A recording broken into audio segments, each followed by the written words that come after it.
Hello and welcome back. Today we're going to go through our last little piece around how to set up your home office and your associated workstation. We have already gone through how to sit in a sofa, how to sit in a kitchen chair and how to sit in your office chair. Little reminder there, make sure to raise your chair up sufficiently for this session because today we're going to go through how to set up your screen, your keyboard and your mouse. Starting off with your keyboard, make sure that your chair is high enough so that your forearms clear the table. You should be able to relax your forearms down nicely on the table. Your keyboard should not stay in one place at all times. Move it around. So perhaps be here for a little while, half an hour, 15 minutes, wherever it feels comfortable.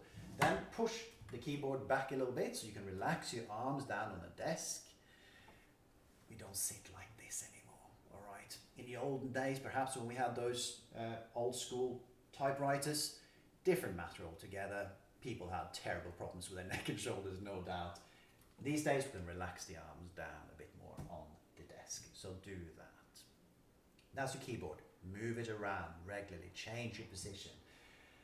We are made for variety after all, okay? The mouse. Move the mouse mat away. No need for a mouse mat. Mouse mats makes us stay in one position at all times. Not having a mouse mat, you should be able to put your mouse wherever you want on the table, and you want to vary the position of the mouse regularly during the day. Again, variety, spice of life and key to good health. The other thing that people might not be too happy to hear is to use the mouse in your opposite hand more of the time. People get accustomed to using their mouse, let's say, in their dominant hand. And as a consequence, because the amount of mouse use we use, we get problems with our hand, our mouse hand. Carpal tunnel symptoms, tennis elbow, different types of tenosynovitis.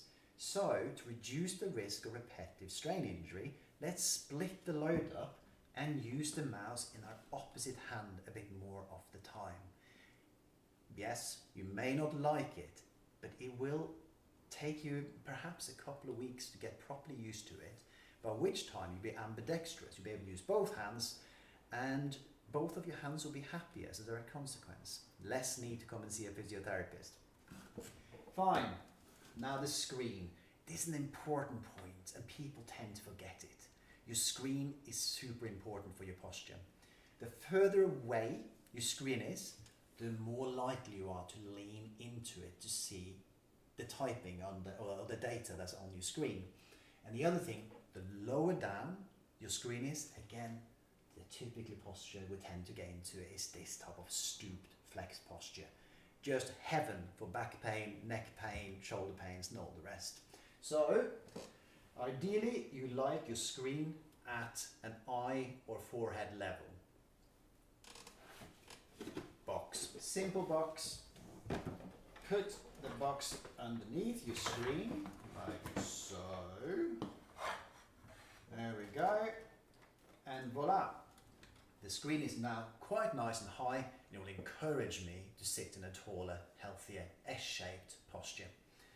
Now, ideally you would like your screen to be no more than an arm's length away from your body. This depends a little bit. If you're short-sighted, push the screen back a bit. If you are short-sighted, bring the screen closer to you. Long-sighted, far away. Short-sighted, closer to you. So for me, who am a little bit short-sighted, this is a great position. I can comfortably see the writing on the screen, and actually that's quite fine. I might have to push this box back a little bit. Haven't got more space, because it does infringe on my keyboard space. Well, I should have used a smaller box. Anyway, those are your key points. Make the screen nice and tall, so that you'll encourage a tall spinal posture, and keep it sufficiently close to you so you're not leaning forward to see the writing on the screen. The mouse, swap hands on a regular basis and get rid of the mouse mat. Just use your mouse wherever you want to. Get a bit more flexibility in the way you're working. The keyboard, move it around. Okay, use a smaller box so you're able to put the keyboard back a little bit and closer to you on a regular basis during the day.